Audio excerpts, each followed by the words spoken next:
My name's Jon. I'm the host of the 21 CD podcast. In September 2022, I, along with my brothers AJ and Jonah, and our friend Andrew, were filming a science fiction movie in some forest on my parents' land in central Wisconsin. After we had completed filming for the day, we were hanging out in a structure that we had built as part of the film that we called the Tabernacle.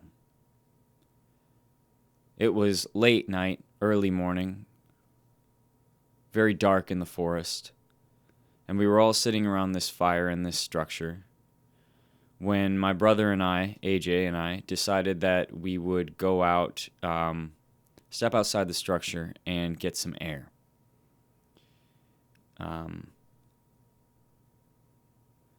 After standing outside of the tabernacle for a few minutes, we heard some sort of walking off in the forest in the distance. A sound that sounded like a two-legged creature. We could not attribute it to any forest animal that we were familiar with. We, to cut a long story short, shone our cell phone flashlights off in the direction of the walking, where we ended up picking up some eye shine from a creature that went from a prone position on the forest floor to a standing position of somewhere between 6.5 and 7 feet tall. To this day, we have no idea what we saw in the woods.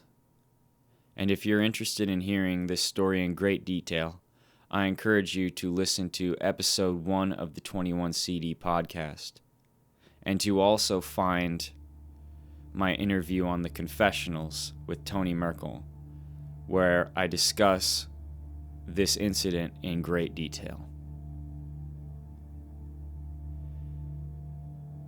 My brother Jonah never got to tell his side of the story. Until now. This is Jonah's story of the thing in the woods. Go ahead and state your name. My name is Jonah. And who are you to Jon and AJ? Yeah, those are my brothers, Jon and AJ. So, what do you remember about that night? I remember quite a bit about that night. It all happened pretty quickly, but I remember significant details about what occurred. The water never forgets, and through the years, we've attributed much of the strange activity on the land to the river that flows alongside it. The Fox, a strange and magical river, a picturesque river, and an untapped memory bank for times long past. The vibrations and energy from flowing water bestowed upon the land is undeniable. And this energy can be felt by simply sitting silent in the woods, feeling and listening to the surroundings. You will never truly hear nothing. Sometimes it'll simply be squirrels chattering in the treetops, twigs snapping as birds land on branches. Off in the distance, you may hear the call of an eagle. And sometimes, you may just experience, whether by hearing or feeling it, something unknown, something mysterious. This is the way of the river and all the lands that surround it. After our bizarre encounter with something in these very woods, and almost exactly 1 year ago, I could think of no better time to visit my brother and try to get his take on what happened that evening for the very first time.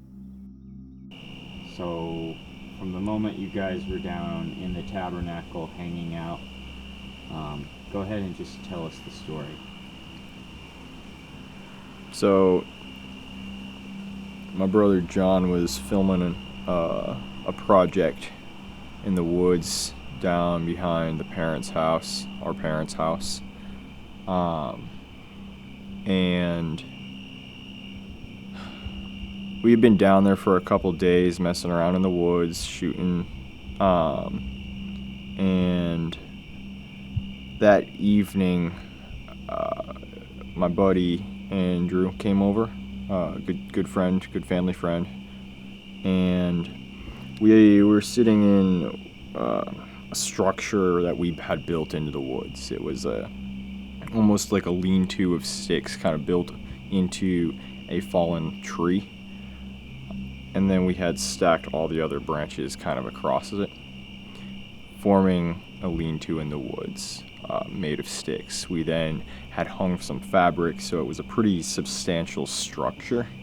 And we were sitting in there having a fire. This was probably, I would say, later in the evening. The rest of the family had all gone up and went to bed at this point. It was just us 4 boys out in the woods, which was not abnormal. That was a very typical thing for us to do. We had been down there for probably close to an hour, just sitting around a small fire within the structure that we had built. It got very warm in the structure because of the fire. It's not large, I would say maybe 10 by 10 feet, so not a huge structure for 4 grown men in a fire. We would occasionally step out into the woods to get some fresh air, to cool off, but we didn't really want to go back up yet. We were still having a good time down in the woods. We heard some rustling, we heard some noises. I believe it was my brother Jon and AJ who heard it first. I think they were out in the woods while me and Andrew were sitting within the tabernacle or the structure at this point. And they were kind of like, shh, be quiet, like kind of got our attention from within the abode. I remember I kind of walked out to also listen to what they were hearing. And it was odd because at the same time that it sounded large, it sounded light on its feet, if that makes sense. I remember initially I kind of just thought possibly it was our dad. Our dad is kind of a known prankster. So I was like, Dad, is that you? Like, is that you walking around in the woods trying to scare your boys? Like what you would do when we were younger. At this point, Jonah had not seen the eye shine that AJ and I had seen. But he was hearing the rustling in the forest. He was hearing that sort of bipedal walk that seemed indicative of something different than most forest creatures in the area. The only creatures that seemed to be of this size and native to Wisconsin would be bear, the occasional rogue wildcat, and deer. And at this point, none of these sounds lined up with any of these animals. I'm not one to jump to the supernatural or the cryptid. In my mind, I save those options for after I get rid of all of the more probable options, like a deer or an animal. And so my next inclination was, this is probably a deer just walking on the known deer path that we have going through the backyard here. We kind of wanted to scare it away, just because at this point it was like stopping us from enjoying our time. We needed to finish this before we could go back to having a good time. So I think it was AJ or possibly even John who just kind of threw a stick into the woods to see if whatever it was would kind of scurry off in the way that a deer would if you threw a stick. And we threw the stick, and you just heard absolutely nothing. I mean, you heard the stick land, you heard the stick hit the ground, and nothing else. Just dead silent woods. And so I think we threw a couple more sticks. We didn't have a very bright flashlight. We had our phones, but we didn't bring a flashlight with us, which, once again, is not something abnormal. We typically didn't. We were in a known location that we had been for several days, so there wasn't like a major need for a flashlight other than the phone flashlight. So I think it was AJ who shined his flashlight into the woods, and AJ and Jon, they both said like that they saw these eyes. Judging on their reaction, it was a very large thing, with eyes close to the ground.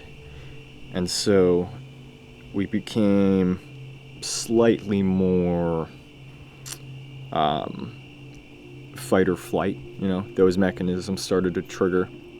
And so we threw a couple more sticks. I remember grabbing a hammer because we had nailed the fabric to the walls of the shelter. So we had a hammer down there. I remember, I want to say one of us had a shovel too, and we were banging the shovel on the fallen tree that continued down into the woods from which we built the structure. Just trying to make some noise and scare whatever this thing was away. But it didn't budge. It didn't run away. It didn't even really move. It was just totally all right with the volley of sticks that we were throwing, and the sounds and the noises. It didn't budge. So the first time I had visual confirmation that there was something, because up until this point it was just noises in the dark for me. Jon, my eldest brother, had grabbed a larger stick and kind of ran down the hill. It wasn't very far from us, but it was further than the rest of us were willing to go. And he volleyed this stick almost like a spear towards what he was seeing. And this was the first time that I saw it. And my brother AJ had his phone flashlight, and I just saw like this glint of eyes that were looking directly where my brother was, Jon. In my mind, it did have a beastly nature to it. That was the first moment that I saw the glint of the eyes, and I saw how far apart they were from any other logical explanation. They were too far apart to be a deer, but they were also front-facing, which deer have eyes on the side of the head. So that was the moment that I first was like, all of the logical explanations, such as a normal animal that you would encounter in the woods, kind of left as soon as I saw those eyes.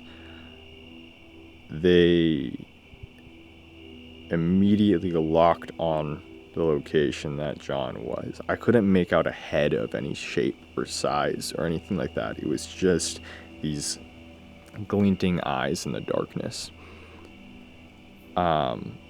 They locked on where Jon was standing. He was away from the rest of the group, and I remember saying, I was like, dude, it's looking right at you. And that was like the moment that I was like, I was ready for a fight at that point. At that point, it was no longer a possibility. Like, we were gonna have to fight at that point. In order to head up the hill, we would have to turn our backs to it, whatever it was, which just sounded like the worst idea. You know, it's like that feeling when you shut off the basement light and you have to run up the stairs, you know, and you have that feeling that there's just something clawing up the stairs right behind you. So the idea of running didn't sound like a great option, but the idea of staying and fighting didn't sound like a great option either. So ultimately we ended up holding our ground, which I think was probably the best idea. We did what we could to scare it off. Like what? What were you doing? We were making loud noises. We were yelling. We were throwing sticks, trying to deter whatever it was from advancing forward on us. Eventually, we got to the point where our best bet was to run. We got to the point where we couldn't scare it away, and we didn't want to sit there and wait. So we quickly put out the fire that we had going, and we sprinted up the hill. It was really our best option to just run up the hill as fast as possible and get out of the woods and get back inside. So you just was that thing still watching you when you retreated, or what happened there? I honestly don't remember if we could still see it or not. I don't remember seeing it when we decided to sprint up the hill. I just remember being like, this is what we're doing now. Like, we got to get out of here. What Jonah did not witness that night was after Jon attempted to come back to the group, AJ removed his flashlight from the location of the eye shine in order to help him get up the hill. This caused everyone to lose sight of the eyes. When AJ flashed his light back in that direction, the eye shine was no longer visible. The thing in the woods had appeared to either move along or found another place to hide. Either way, the boys weren't taking any chances. We each kind of took our own path, but the general consensus was to just get up as quick as possible. So we had been using somewhat of a path that we all had somewhat of an idea of, but it wasn't any sort of like paved road out of the woods. We had to run through the thick of the woods. These woods have a lot of branches and thorns and very dry leaves that make it very slippery, especially when you're trying to climb out of somewhat of a gully. The hillside is pretty steep, so I remember Andrew is pretty close behind me, and I do not remember where Jon and AJ were. I think they were even further behind. I felt like I was the first one to kind of choose the path that we were going on, and I just kind of hoped and prayed that the other guys were behind me. So have you ever told this story to anybody before? No, I haven't. Why not? I don't feel like in my life I have people that are close enough to me to where I can share this story with them. This is a pretty close thing to me. So I guess I just don't feel like there's anyone who would care that are in my circles of life that I'm in right now. So, what do you think was down in the woods that night?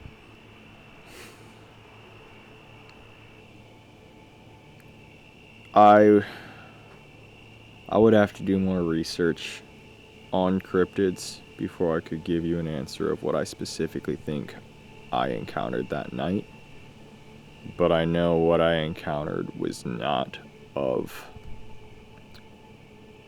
the normal beasts that live in the woods.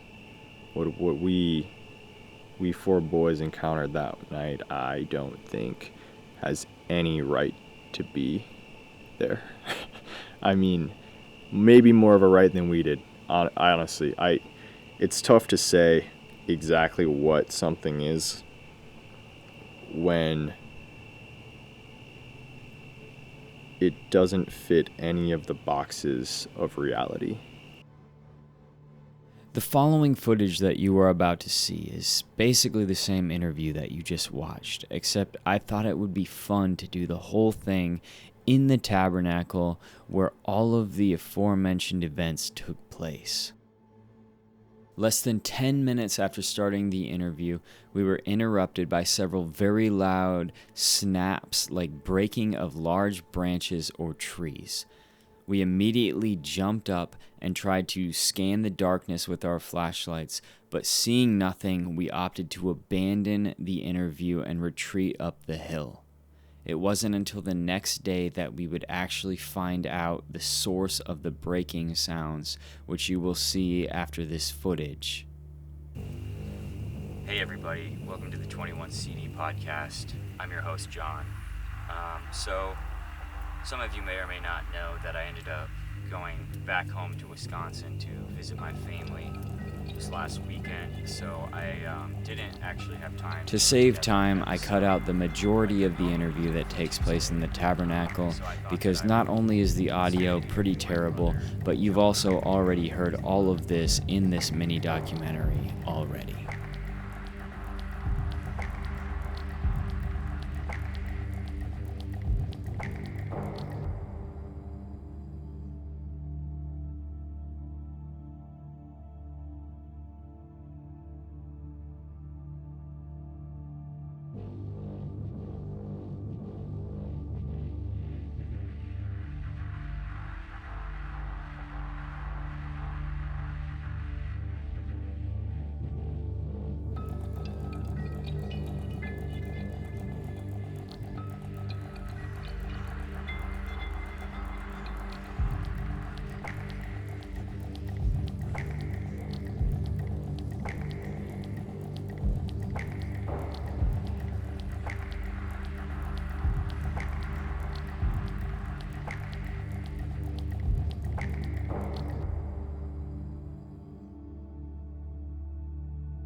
Listen carefully to the sound in the woods in the background. You can clearly hear a loud snap, followed by another snap. And that's when we kind of knew it was a large being. Did you hear that?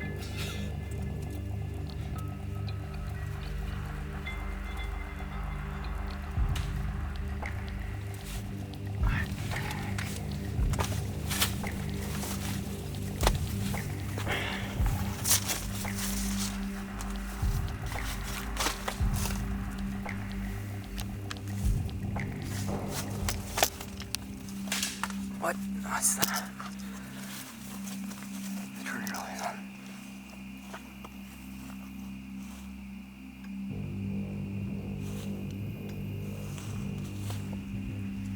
Is anybody out there?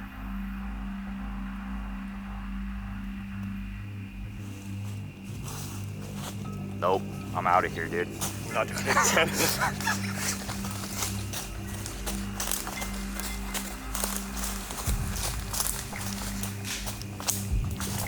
Back there.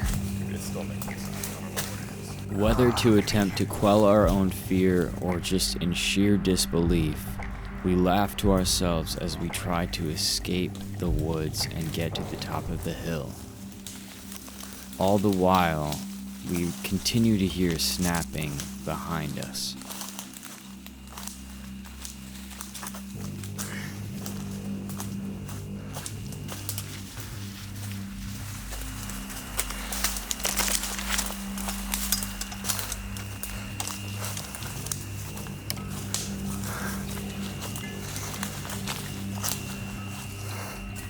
Dude, shine your light down there.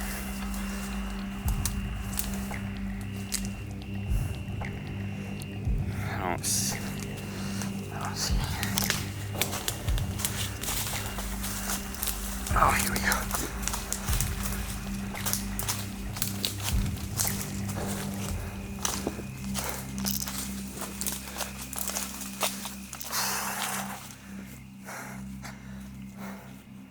At last we make our way up the steep hill and make our way into the clearing where our parents' house is.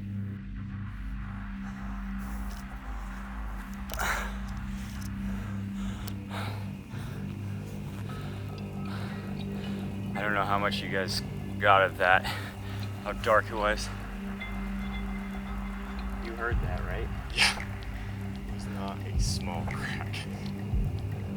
We still got a fire going down there. Are we have to go? Should we go put that out? Yeah, I gotta go get your flashlight. I just got my phone. If you guys didn't hear, there was some kind of branch. Sounded like a pretty big branch that broke in the woods outside of the shelter. And then when we went out and scanned to see if there was anything out there, we heard another break. Dude, I'm still hearing it.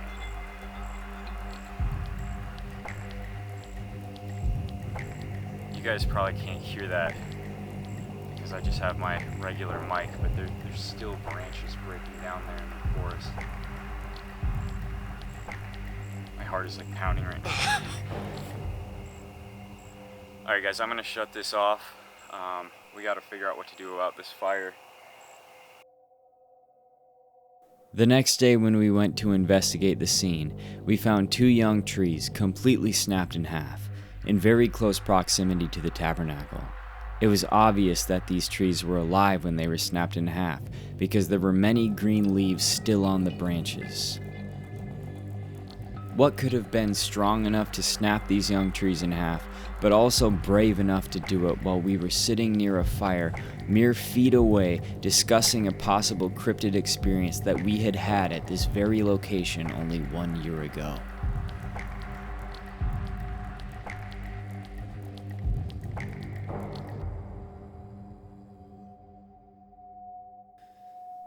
So what was it? What is the thing in the woods? What did we see? What did we not see? What did we hear? Is it somehow connected to this time of year? Or is it connected to our being in the forest at night? Is it some animal that we just happen to come across once in a while and that we can't see or identify? Or is it just us getting in our heads in the forest at night? It's really up for anybody and everybody's interpretation, because this is something that these are questions we just don't have the answer for at this point. There's a lot of times that we're in those woods and nothing happens, but sometimes something happens. And so far, everybody in my family has had an experience in those woods. When I told my dad that I was coming back to visit and maybe do a little mini documentary, because my fans were very interested in the story, so I thought it would be interesting to make a short documentary in the forest where all of this took place. He said, I listened to your podcast episode and you forgot a couple details. And when I asked him to elaborate, he reminded me that immediately prior to our experience in the woods the first time, we had been sitting around a fire and there was a giant eagle that we saw kind of up in the sky fly over the house with a dead squirrel in its talons, just this giant eagle. And it just sort of glided over the house with this mangled squirrel in its talons. And we thought it was cool, and we watched him go. And then not very long after that, still sitting around the fire, a huge owl sort of swooped in on us almost. Like it came from above, and it seemed to sort of like it was trying to, I know it wasn't, but it got close enough that it seemed like it was trying to spook us off. And it swooped in on us and then landed on the porch right above where Jonah was sitting for this interview. And it just sat there and it watched us all. And we watched it back, and it went on like this for a few seconds, and then it disappeared into the woods. And he always thought that that was very significant, considering that these were two great birds of prey, two predators in the area, aside from this one that may have been stalking us in the forest. At the end of the day, who knows what it all means? Who knows why it keeps happening? But one thing is for certain. I will be going back, and I will be trying to find answers. Don't drink the water and question everything.